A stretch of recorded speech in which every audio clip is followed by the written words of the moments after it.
সারা দেশে এসএসসি ও সমমান পরীক্ষা ঘিরে সকাল থেকেই ছিল কেন্দ্রে কেন্দ্রে শিক্ষার্থীদের সাথে অভিভাবকদের উপস্থিতি। পরীক্ষার প্রথম দিন বিধায় অনেক শিক্ষার্থীর মধ্যে শঙ্কার সাথে লক্ষ্য করা যায় উচ্ছ্বাসও।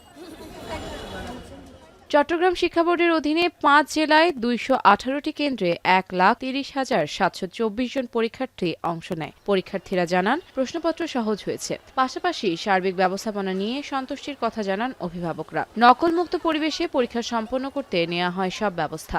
একটু নার্ভাস ছিলাম অনেক, কারণ প্রথম বোর্ড পরীক্ষা দিচ্ছি।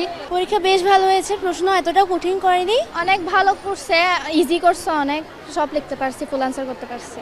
খুলনাতে পরীক্ষার আয়োজন নির্বিঘ্ন থাকায় সন্তোষ প্রকাশ করেছেন অভিভাবকরা। প্রশ্নপত্র সহজ হওয়ায় খুশি শিক্ষার্থীরাও। যশোর বোর্ডের আওতাধীন খুলনা জেলার মোট ৪০৪টি স্কুলের ২১,৪২৮ জন শিক্ষার্থী এবার এসএসসি ও সমমানের পরীক্ষায় অংশগ্রহণ করছে।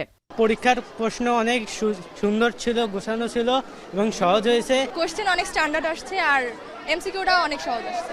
কার্ডের অবস্থা মোটামুটি ছিল।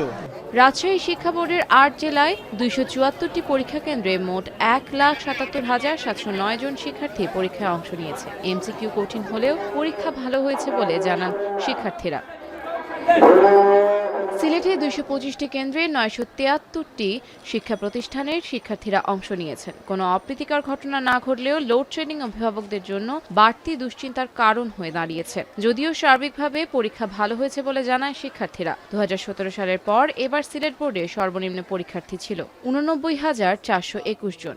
সবকিছু তো আনসার করেছি, প্রত্যাশা আছে। প্রশ্ন ভালোই ছিল, আমি ১০০-র মাঝে ১০০ আনসার করেছি। বরিশালে ও কুমিল্লাতেও শিক্ষার্থীরা কেন্দ্র ব্যবস্থাপনা ও পরীক্ষার পরিবেশ নিয়ে সন্তুষ্টি জানিয়েছেন। তবে বরিশালে লোডশেডিং এর ব্যাপারে নজরদারি বাড়ানোর তাগিদ দেন অভিভাবকরা। কুমিল্লায় পরীক্ষায় অংশ নেয় ১,৪৬,৮১৭ জন শিক্ষার্থী, আর বরিশাল বোর্ডে পরীক্ষার্থী ছিল ৮১,৮৩১ জন। পরীক্ষার সময় বিদ্যুৎটা আমাদের জরুরি দরকার। এখন যেন নির্বিচ্ছিন্ন বিদ্যুৎটা থাকে, শিক্ষার্থীরা নির্বিঘ্নে এবং ভালো পরিবেশে পরীক্ষা দিতে পারে, সেই পরিবেশটা সবার আগে নিশ্চিত করতে হবে। এছাড়া যশোর, হিলি সহ সারা দেশে সুষ্ঠুভাবে পরীক্ষা সম্পন্ন হয়েছে। আফরিন অপসরা, এখন।